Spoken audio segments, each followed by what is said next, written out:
Hi everybody, welcome to This Day in History. The Scott Show's look at what happened on this day in history, hence the name of the show. Alright, so we are going to go, it's the 24th of February. It's a great day.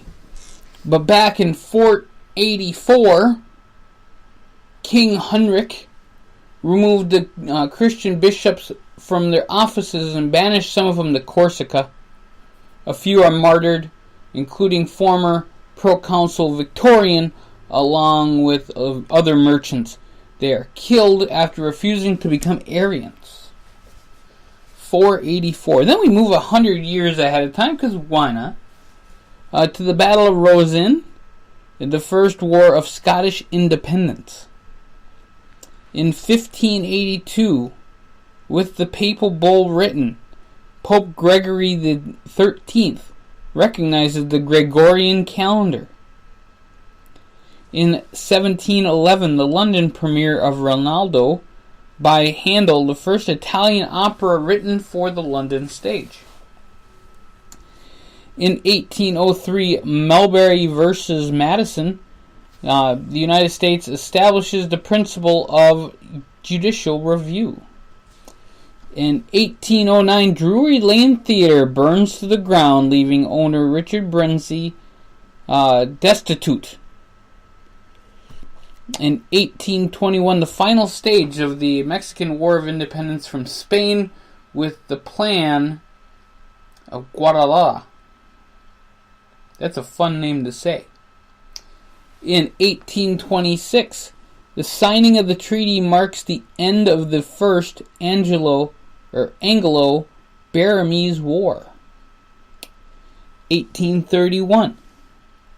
The signing of the Treaty of the Dancing Rabbit Creek, the first removal treaty in concordance with the Indian Removal Act, is proclaimed. The Choctaws from Mississippi cede land east of the river in exchange for payment and land in the west. In 1848, King Louis Philippe of France abdicates the throne. In 1854, a penny red was the first perforated postage stamp to officially be distributed. In 1863, Arizona is recognized as a United States territory. In 1868, Andrew Johnson becomes the first president to be impeached by the House of Representatives, as he is later acquitted in the Senate. 1865, the SS Gothenburg hits the Great Barrier Reef and sinks off the Australian east coast, killing at least 100 people, including a number of high-profile civil servants and dignitaries. 1895, revolution breaks out in Baiae, a town near Santiago de Cuba, beginning the Cuban War of Independence, ending with the Spanish-American War in 1898. In World War I, the U.S. Ambassador Walter Hines Page he went to the United Kingdom, and he's given the Zimmerman telegram in which Germany pledges to ensure the return of New Mexico, Texas, and Arizona to Mexico if Mexico declares war on the United States. 1918, Estonia, Declaration of Independence. In 1920, the Nazi Party is founded. 1920, also in 1920, Nancy Astor becomes the first woman to speak in the House of Commons in the United Kingdom, following her election as a Member of Parliament 3 months earlier. 1942, in the Battle of Los Angeles, a false alarm led to an anti-aircraft barrage that lasted into the early hours of the 25th of February. 1942, an order in council passed under the Defence of Canada Regulations of War Measures Act gives the Canadian federal government the power to intern all persons of Japanese racial origin. So not just the United States, it was also Canada that got the power to intern all of the Japanese. In 1944, Marill's the Marauders began a 1,000-mile journey through Japanese-occupied Burma. 1946, Juan Perón, the founder of the movement that then became known as Peronism, is elected to his first term as president of Argentina. 1971, the All India Forward Bloc holds an emergency Central Committee meeting after its chairman Bose, is killed 3 days earlier, and the new chairman is P.K. Devar. In 1976, the current Constitution of Cuba is formally recognized. 1980, we covered this a few days ago. In 1980, the United States Olympic hockey team completes its Miracle on Ice by defeating Finland 4-2 to win the gold medal. Now, just 2 days prior, it beat the Russians in the original Miracle on Ice, but it still had to play the finals. 1983, a special commission of Congress condemns the Japanese-American internment during World War II. 1984, Tyrone Mitchell,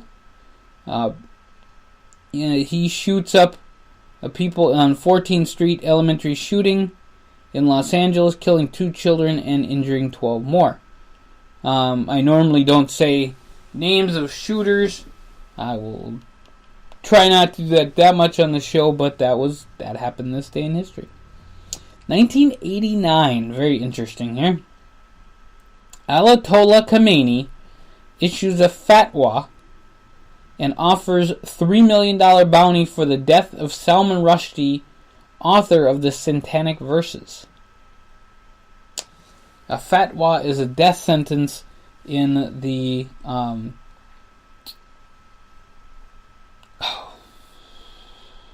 it's a death sentence, according to Iran and Iraq, all of those Islamic countries. 1989, Flight 811, bound for New Zealand from Honolulu, rips open during the flight, blowing 9 passengers out in the business class section. So don't sit in business class. 1991 Gulf War, ground troops cross the Saudi Arabian border and enter Iraq, thus beginning the ground phase of the war. 1996, 2 civilian airplanes operated by Miami-based group Brothers to the Rescue are shot down in international waters by the Cuban Air Force. In 2007, Japan launches its 4th spy satellite, stepping up its ability to monitor threats such as North Korea. 2008, Fidel Castro retires as president of Cuba and council administers after 32 years. He remains head of the Communist Party for another 3 years. And in 2015, a Metrolink train derails in California following a collision with a truck, leaving more than 30 injured. Alright, those were all the events in this day in history. We got a few birthdays to talk about. First, we'll start in 1536. Pope Clement VIII was born this day. We also have, in 1921, Abe Vigoda, born on this day in history. Joel Lieberman, 1942. 1945, Barry Bostwick. Mike Ferrillo was born 1947. Also was Rupert Holmes.